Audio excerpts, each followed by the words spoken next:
teaching HT off T tier app. There is a precise moment in every war when your enemy believes they have won. It is the moment when the handcuffs click shut, when the cameras flash in your face, and when the people who swore loyalty to you turn their eyes away in shame. I remember that exact moment with terrifying clarity. It was a hot, humid midnight in June. Rain was threatening to break over the city, the heavy clouds hanging low like black velvet. I was sitting in my study, surrounded by stacks of public petition files, survey reports, and financial ledgers that exposed years of systematic corruption by the ruling dynasty, the Rao family. My name is Vikram. For 15 years, I had fought in the political trenches as a stubborn, uncompromising opposition leader. I was not born into a political dynasty. I did not inherit a billion-dollar empire or a party machine built on oil and land deals. I was a farmer's son who had worked his way up through student unions, grassroots rallies, and ruthless public debates. My opponent, Chief Minister Keshava Rao, treated the state as his personal kingdom. For 2 terms, his family had bought media outlets, silenced journalists, and swallowed up thousands of acres of public land. To Keshava Rao, power was a birthright, and anyone who dared to question him was bugged to be crushed beneath his leather shoe. I had become his biggest nightmare. That night my cell phone buzzed on the mahogany desk. The caller ID showed the name of a man I trusted like my own brother, Devraj. Devraj was my senior campaign strategist, a man whose family I had financially supported during his darkest times. He had been standing by my side for a decade, organizing our rallies and keeping our internal party secrets safe. Vikram. Devraj's voice sounded tense, breathless over the receiver. You need to review the land allocation files right now. The chief auditor has just leaked the final signatures linking Keshava Rao's son directly to the $40 million irrigation scam. I am bringing the original hard copies to your residence right now. Are you sure they are verified, Devraj? I asked, standing up from my chair, my heart beating with the thrill of impending victory. If we release these at tomorrow morning's press conference, Rao's government will lose its majority in the House. They are 100% verified, brother, Devraj assured me. Keep your front gates unlocked so my car can drive straight into the driveway. I'll be there in 5 minutes. I hung up the phone. I stepped over to the balcony, looking out into the dark, quiet street. The air was thick with suspense. If these documents were real, tomorrow would mark the end of a 10-year dictatorship. The people would finally see the truth. 5 minutes later, headlights flashed through the tall iron gates of my compound. A dark sedan pulled into the driveway. I walked down the marble staircase to open the front door myself. But as the vehicle stopped, it wasn't Devraj who stepped out of the car. It was 3 heavy tactical police vans. Their red and blue emergency lights suddenly flashing, cutting through the dark with blinding intensity. Dozens of armed state police officers poured over the walls, surrounding my house in seconds. At the front of the police force stood Commissioner Sharma, a man known to be on Keshava Rao's personal payroll. Vikram. Commissioner Sharma yelled through a bullhorn, his voice echoing off the concrete walls. You are under immediate arrest for high treason, conspiracy against the state, and illegal possession of classified government documents. I stood on the porch, frozen in absolute shock. Treason? What are you talking about? I am a sitting member of the Legislative Assembly. Commissioner Sharma sneered, holding up a thick manila folder. We received a sworn affidavit and verified physical evidence from your own campaign office less than an hour ago. You have been caught red-handed. Right behind the commissioner, a luxury SUV pulled up. The passenger door opened, and a man stepped out into the harsh glare of the police lights. It was Devraj. He was wearing an expensive silk jacket I had never seen before. In his hands, he carried my private vault key, the key only he and I knew existed. He didn't look at me with guilt. He didn't look down at the ground. He looked at me with a cold, triumphant smirk, walking straight over to Commissioner Sharma and handing him my private research drive. He's all yours, Commissioner, Devraj said, his voice smooth, calm, and completely devoid of remorse. Every file, every donor list, and every strategic document is on that drive, just as Chief Minister Rao requested. The realization hit me like a physical blow to the chest. The phone call was a trap. The audit files were a ghost. Devraj hadn't been coming to bring me victory. He had spent the last 3 months selling every piece of my life to the very tyrant I was trying to overthrow. My voice trembled, not from fear, but from a profound, agonizing sense of betrayal. Why? I trusted you with my life. I treated you like family. Devraj took a slow step toward me, leaning in so only I could hear his words over the hum of the police engines. Family doesn't pay for yachts and private estates in Dubai, Vikram, Devraj whispered with a sharp, ugly sneer. Keshava Rao gave me 5 million reasons to sell you out tonight. You were always too clean, too ideological, too poor. You thought you could change the system with honesty. You're a fool. And tonight, your career dies in a cold cell. Before I could speak another word, 2 heavy police officers grabbed my arms, forcing them behind my back. Steel handcuffs snapped around my wrists with a cold, unforgiving bite. As they dragged me down the stairs toward the police van, news media trucks suddenly pulled onto the street, their high-definition cameras rolling, capturing every second of my humiliation. Across the street, standing in the shadows of a dark sedan, was Keshava Rao's son, holding a phone to his ear, laughing aloud as he watched me being thrown into the back of the iron wagon. The heavy iron doors slammed shut, plunging me into absolute darkness. The police van accelerated into the rainy night. As the sirens wailed above me, I leaned my head back against the cold steel wall of the truck. Devraj thought he had broken me. Keshava Rao thought he had buried his greatest enemy alive. They believed that by parading me in front of news cameras in handcuffs, they had ended the war. They had no idea that in political warfare, when you bury a seed in the dark, you don't destroy it. You just give it the exact conditions it needs to grow into a storm. Prison has a smell that you never truly forget. It is a mix of damp concrete, rusted iron, cheap disinfectant, and the lingering desperation of men who know the world outside has moved on without them. For 30 days, I was held in solitary confinement in the high-security wing of the central jail. Keshava Rao wanted to make sure I was completely erased from the public consciousness. There were no visits allowed, not from my legal team, not from my family, and certainly not from the press. Every morning, a guard would slide a tray of cold, stale bread and watery soup through a slot in the heavy steel door. Every evening, I would sit on the cold stone floor, listening to the rain drumming against the small, iron, barred window high above my head. Through that small window, I could hear the faint echo of a loudspeaker mounted on the main road outside the prison walls. On the 3rd day of my imprisonment, I heard Keshava Rao's voice booming through that speaker, broadcasting his victory rally live across the district. The traitor Vikram is where he belongs. Rao's voice echoed off the concrete walls of my cell, punctuated by the roar of a bribed crowd. He tried to destabilize our great state with lies and forged papers. But justice has prevailed. His political party is dismantled. His loyalists have deserted him. The name Vikram will be remembered only as a shameful stain on our history. I sat on my wooden cot, my eyes fixed on the gray ceiling, listening to every single word. 2 days later, the guard dropped a newspaper onto my food tray. On the front page was a massive photograph of Devraj standing on a stage next to Chief Minister Keshava Rao. Devraj had been appointed as the Special Advisor for State Development, a high-paying government post created specifically to reward him for his treachery. Under the photo was a quote from Devraj. I realized Vikram was leading our youth down a path of lawlessness. I chose the development of our state over personal loyalty. I folded the newspaper neatly and set it on the small wooden table. In moments like that, most men break. They scream at the walls, they weep for their lost freedom, or they allow bitterness to eat their souls away, until there is nothing left inside them. I did none of those things. Instead, I used those 30 days of absolute silence to conduct the most methodical, cold-blooded inventory of my life. I realized where I had failed. For 15 years, I had fought Keshava Rao using the rules of traditional politics. Press conferences, legal petitions, and peaceful rallies. I had assumed that the truth alone was enough to defeat a corrupt empire. I was wrong. Truth without absolute power is just a quiet whisper in a hurricane. To destroy a system as deeply entrenched as Keshava Rao's dynasty, I didn't just need truth. I needed strategy. I needed leverage. I needed to let them believe I was completely dead so they would become fat, arrogant, and careless. On the 12th night of my imprisonment, the heavy iron inspection slide on my cell door creaked open. A man's face appeared in the narrow aperture. It wasn't a guard. It was an older man with graying hair, sharp, intelligent eyes, and a quiet demeanor. It was Warden Reddy. Warden Reddy was a veteran officer who had served 30 years in the state prison system. He was a man of absolute integrity, who had watched dozens of corrupt politicians come and go through these halls. They are planning to transfer you to the Northern District Prison next week, Vikram, Warden Reddy said, his voice barely above a whisper.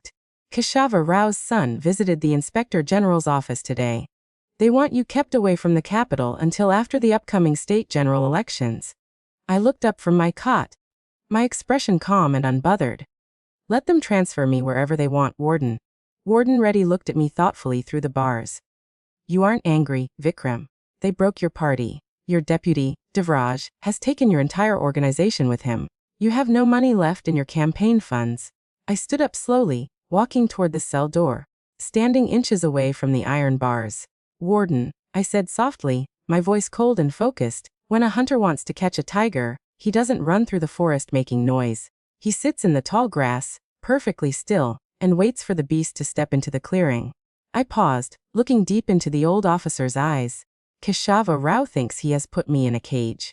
What he doesn't realize is that he has given me 30 days of uninterrupted time to plan his complete downfall.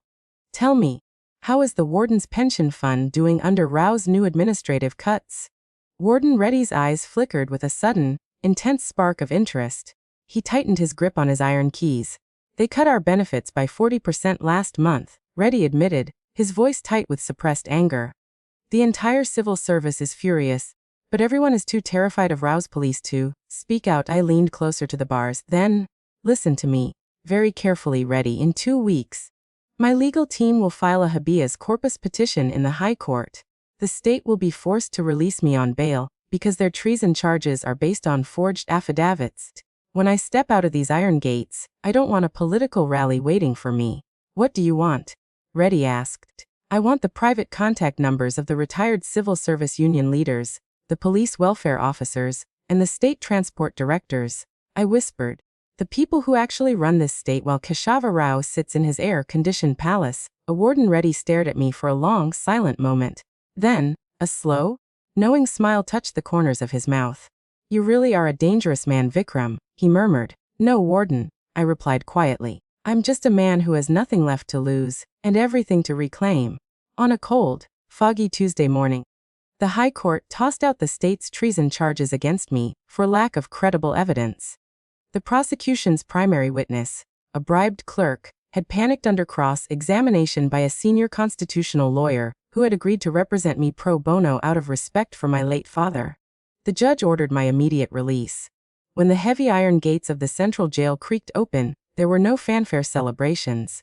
There were no flower garlands, no brass bands, and no crowds chanting my name. Keshava Rao's media channels had spent 30 days convincing the public that I was a disgraced, broken political figure. To the average citizen, I was yesterday's news, a defeated man slinking back into the shadows.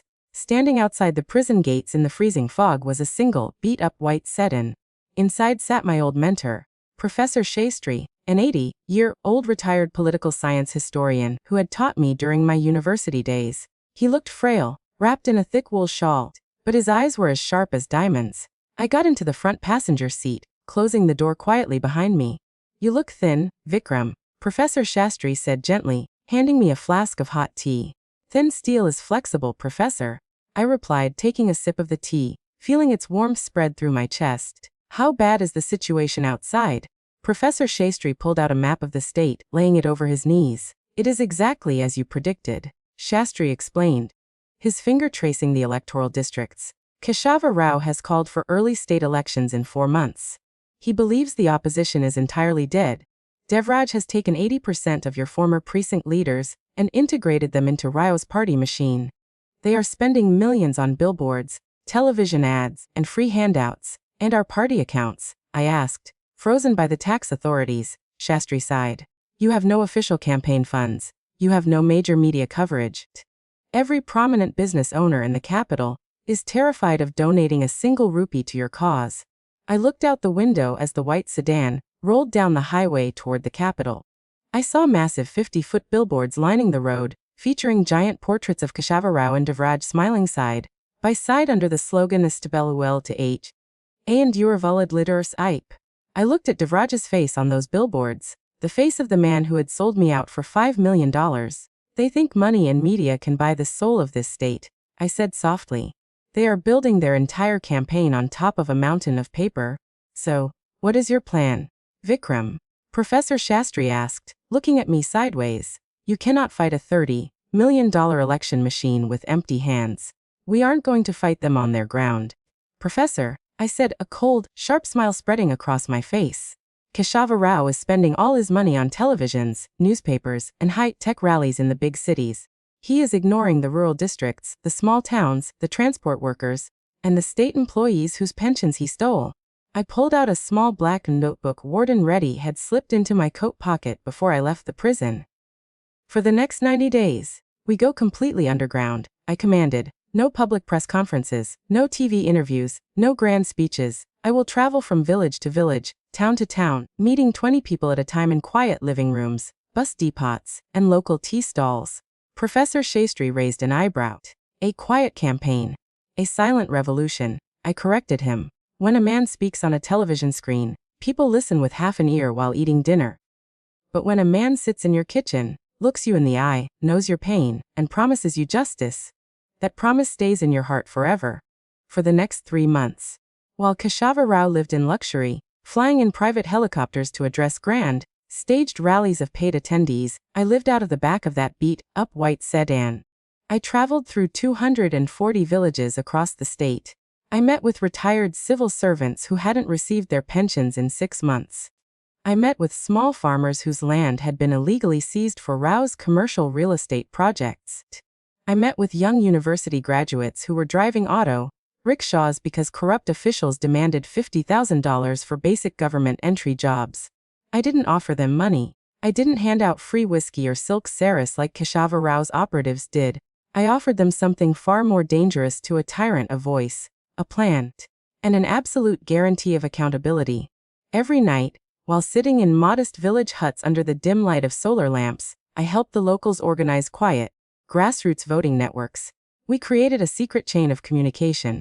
10 people responsible for mobilizing 50 people, 50 people responsible for mobilizing 500. While Keshava Rao's advisors were looking at fake, bribed media opinion polls showing a guaranteed landslide victory for the ruling party, an invisible tsunami was gathering in every field, factory, and quiet street across the state. And right at the center of that gathering storm stood Devraj. Devraj was so blinded by his new power, so drunk on his sudden wealth, that he spent his weekends hosting extravagant parties at a waterfront mansion he had purchased with his bribe money. He treated his former campaign workers like dirt, mocking them whenever they brought up my name. Vikram is a ghost. Devraj had laughed aloud at a private club, surrounded by business elites and news anchors. The man is finished. He's wandering around rural villages like a beggar. In 4 weeks, when the election results come out, his party won't even win a single seat.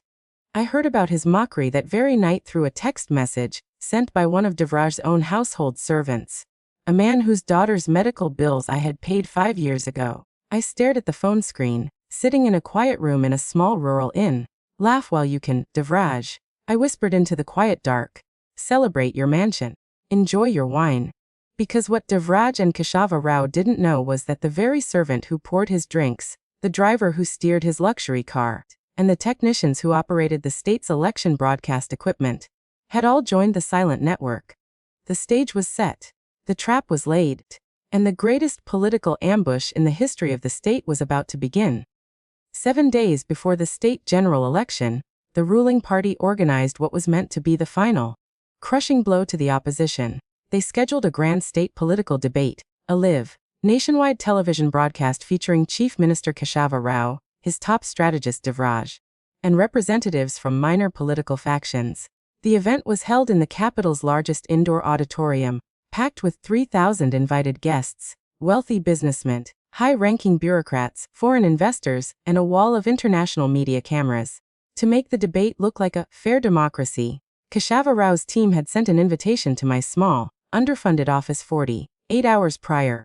They fully expected me to decline out of fear and embarrassment. They wanted to stand on that stage, point at my empty chair, and declare to millions of viewers that the opposition had surrendered without a fight. At 7:55 p.m., 5 minutes before the live broadcast was scheduled to begin, the auditorium was buzzing with energy. On the main stage sat Keshava Rao, wearing a pristine white silk tunic surrounded by his advisors. Beside him sat Devraj, holding a thick binder of polished economic statistics, smiling arrogantly for the center camera. The news anchor, a well-known television personality on Rao's payroll, stepped up to the podium microphone. "Welcome, ladies and gentlemen, to the final leadership debate of the general election," the anchor announced, his voice echoing through the massive hall.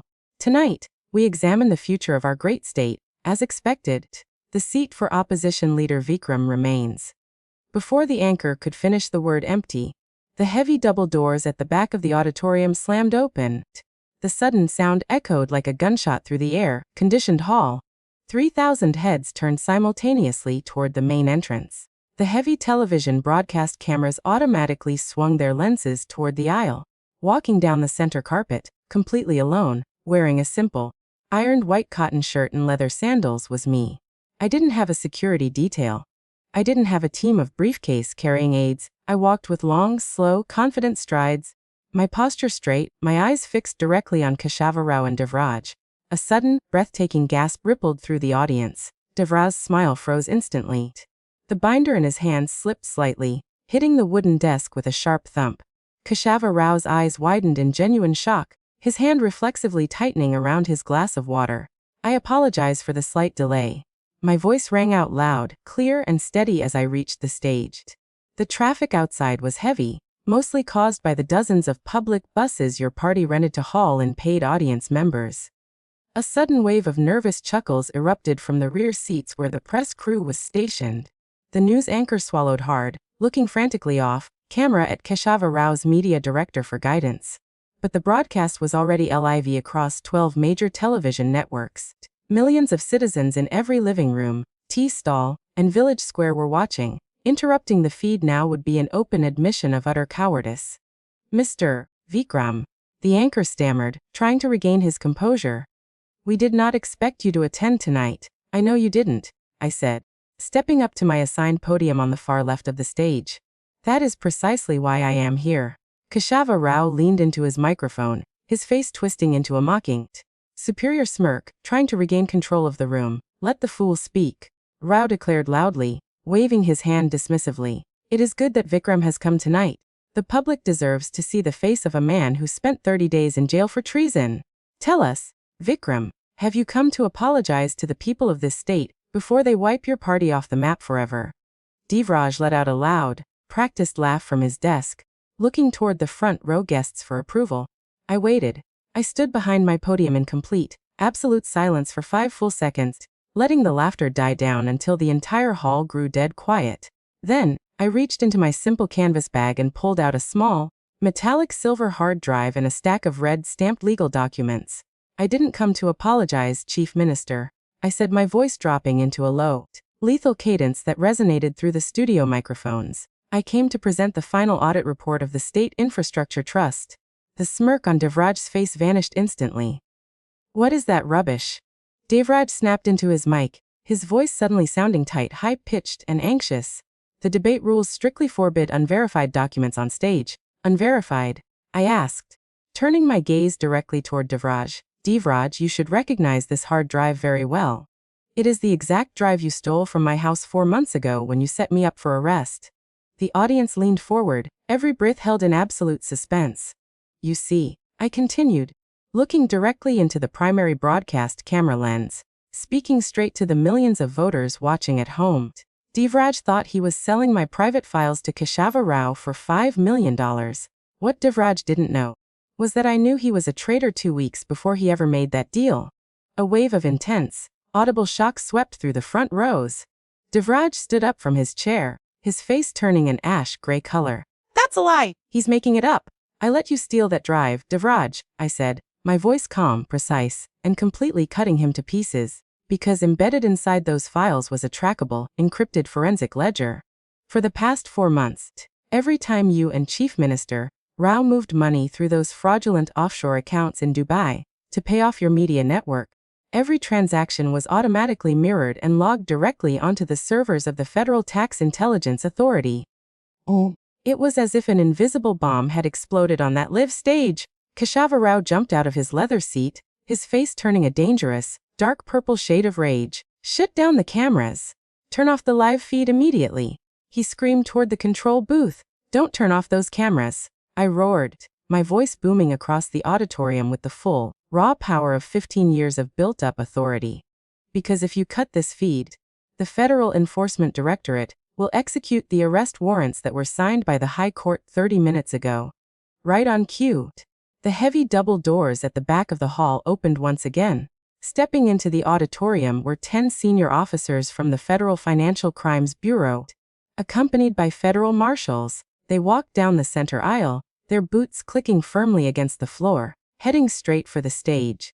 The live cameras zoomed in on Keshava Rao's trembling hands, on Devraj sweating profusely through his silk jacket, and on the stack of red, stamped federal seizure orders laying on my podium. I looked across the stage at the two men who had spent years treating an entire state as their private playground. The two men who had laughed at my imprisonment, mocked my poverty, and celebrated my destruction. "You thought you broke me in that cold prison cell, Keshava Rao," I said softly into the microphone, my words echoing into millions of homes. "You thought you could buy the soul of this land with stolen money." I took a step back from the podium, looking them both dead in the eye. "The election isn't next week, Chief Minister," I declared. "Your reign ended tonight. When a dam breaks, it doesn't matter how much money you spent building the wall.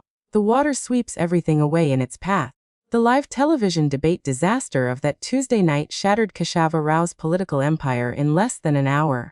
By midnight, the video clip of Devraj sweating on stage, while federal marshals stepped onto the platform, had been viewed over 50 million times online. The grand narrative of stability and development that Rao had spent a decade manufacturing vanished instantly, replaced by the ugly, undeniable truth of systemic fraud. The next morning, Election Day arrived under a clear, bright blue sky.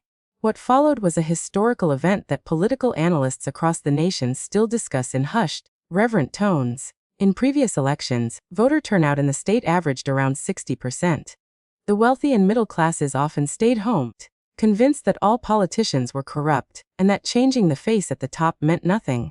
On this morning, voter turnout reached an unprecedented 89%.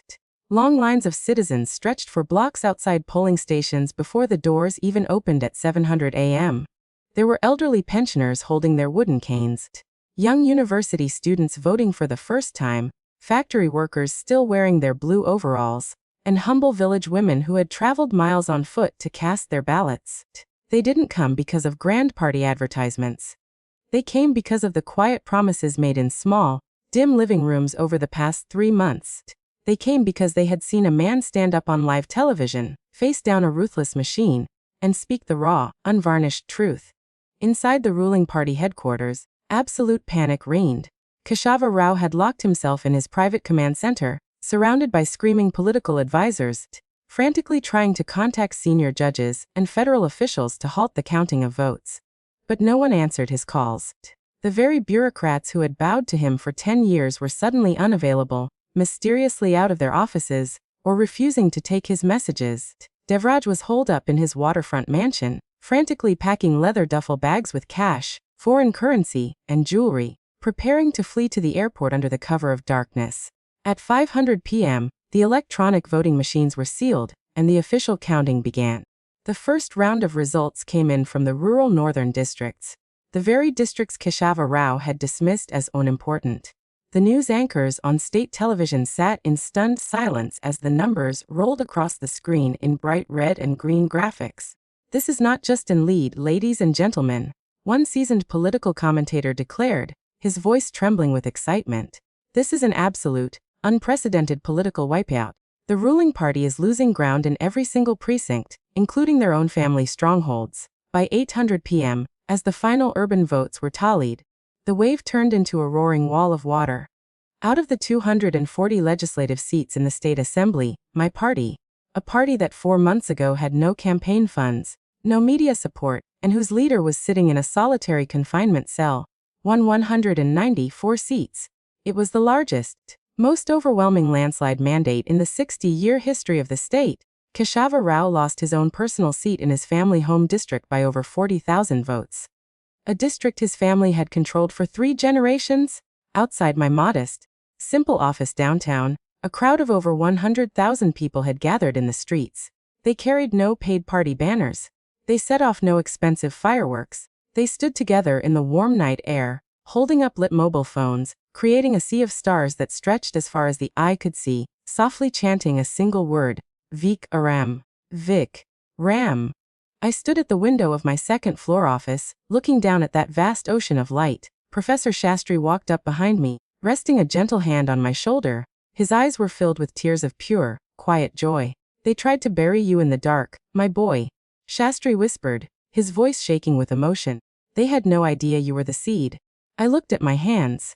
The hands that had worn cold iron handcuffs 4 months ago.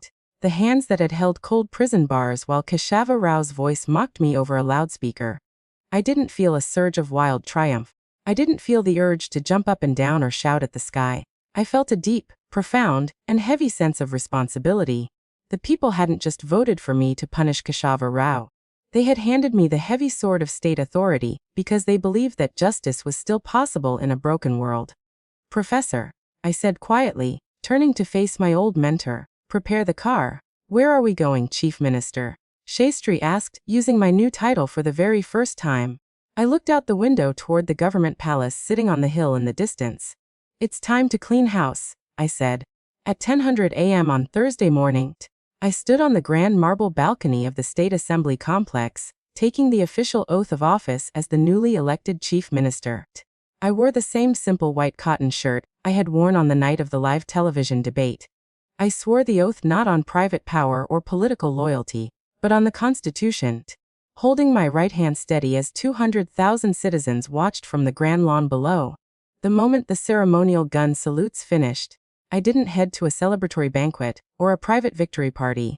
I walked straight down the long, carpeted corridor into the Chief Minister's executive office, the very room where Keshava Rao had sat for 10 years, signing away public lands and plotting the destruction of his rivals. The massive room was cold, quiet, and smelling faintly of stale cigar smoke and expensive cologne. Sitting behind the giant carved mahogany desk was not Keshava Rao. He had fled the building hours before the ceremony under armed federal escort to face grand jury indictments. Sitting on a leather chair in front of the desk, surrounded by 2 federal marshals, was Devraj. He looked completely undone. His expensive silk suit was wrinkled.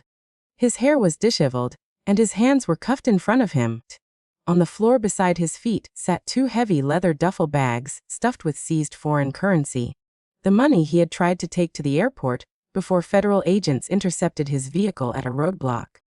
When I walked into the office, Devraj flinched, pulling his head down into his shoulders like a cornered animal.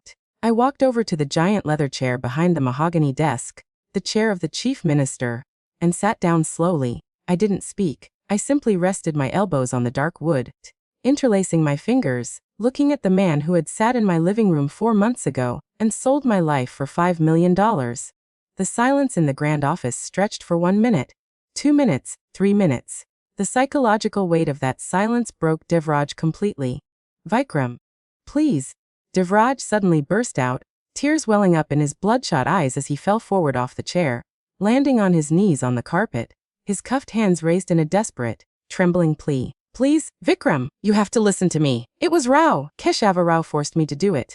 I raised an eyebrow slightly, keeping my tone completely flat and calm. Forced you, Devraj? Yes. I swear on my mother's life.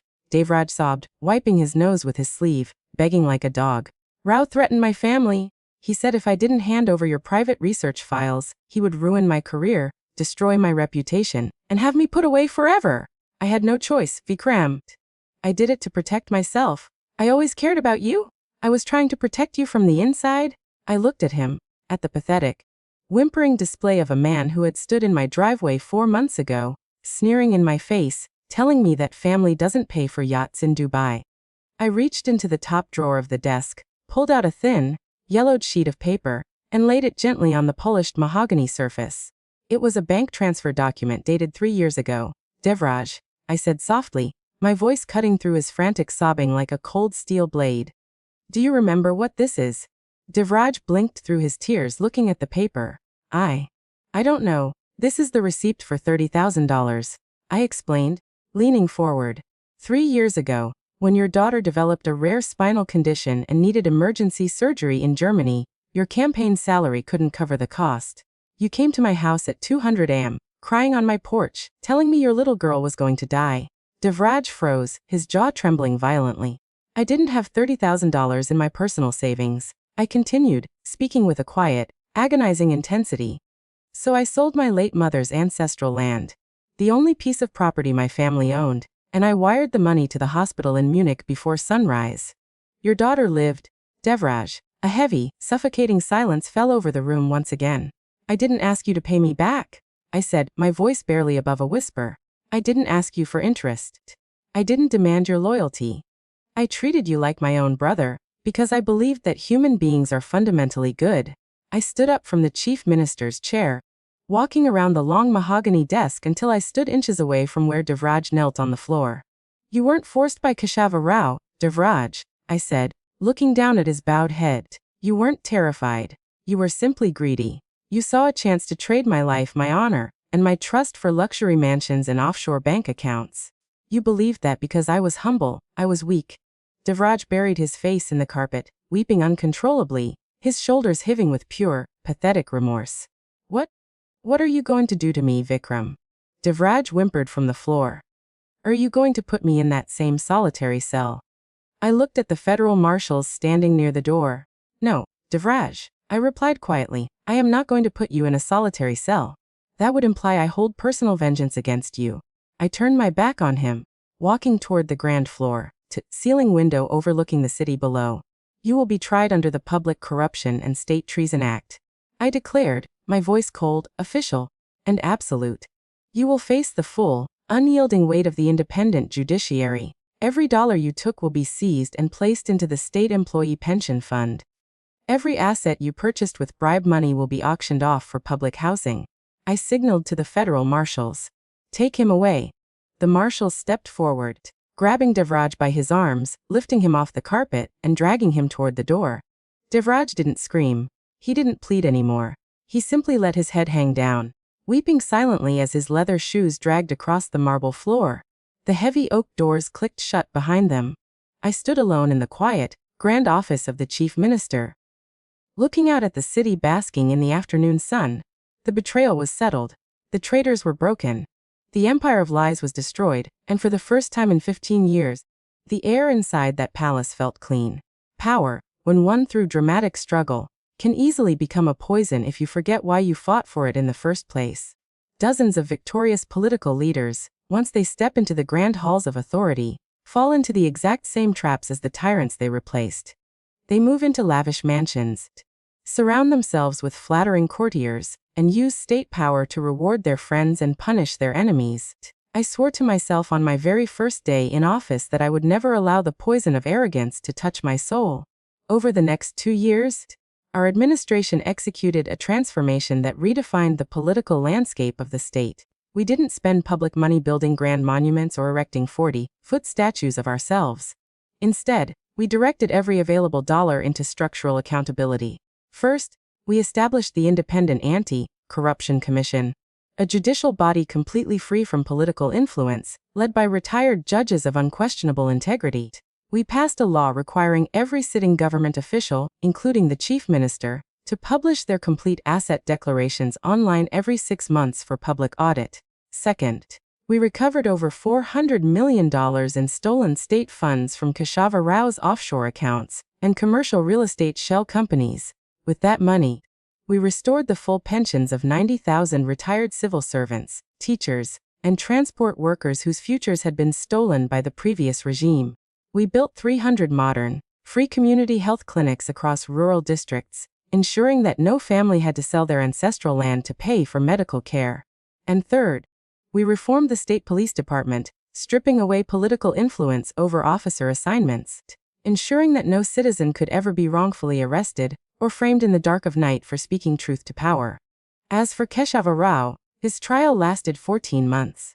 Exposed by his own encrypted digital ledgers and confronted with overwhelming testimony from former associates, he was convicted on 26 counts of grand financial corruption, municipal forgery, and institutional fraud.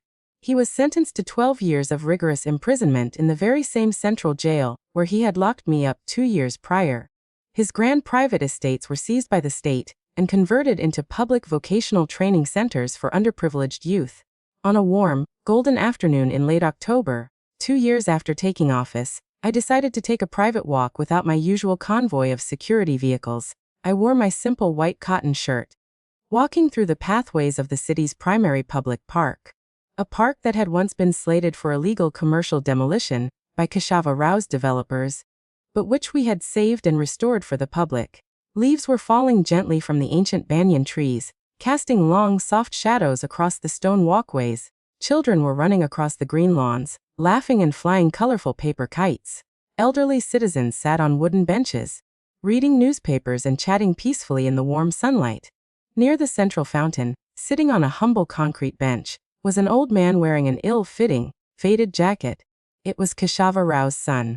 After his family's fortune was seized and his father was sent to prison, he had been forced to abandon his luxury sports cars and private clubs.